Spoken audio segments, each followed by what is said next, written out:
స్వదేశంలో తయారు చేసిన తొలి డ్రైవర్లెస్ రైలు జనవరి 27వ తేదీన ముంబైకు చేరుకుంటుందని మహారాష్ట్ర పట్టణాభివృద్ధి శాఖ మంత్రి ఏకేనాథ్ షిండే వెల్లడించారు. ముంబై మెట్రో మొదటిసారి డ్రైవర్ లేని రైలును బెంగళూరులోని భారత్ ఎర్త్ మూవర్స్ లిమిటెడ్ తయారు చేసింది. ఆటోమేటిక్ రైల్లో మొదటి డ్రైవర్లెస్ మెట్రో రైలును ముంబైలోని చార్కోప్ మెట్రో కారిడార్కు తరలించనున్నారు.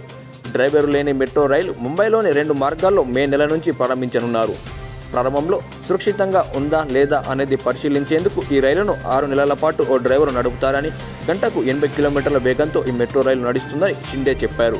డ్రైవర్ లేని మెట్రో రైలు దహిసాగర్ నుంచి డిఎన్ నగర్, దహిసాగర్ నుంచి అంధేరి ఈస్ట్ వరకు నడపనున్నారు. ప్రతి బొగ్గిలో 52 మంది చొప్పున మొత్తం 2280 మంది ప్రయాణికులు ప్రయాణం చేయవచ్చు. రాబోయే 6 నెలల్లో 6 డ్రైవర్ లేని మెట్రో రైలు నడపాలని నిర్ణయించామని మంత్రి షిండే వివరించారు.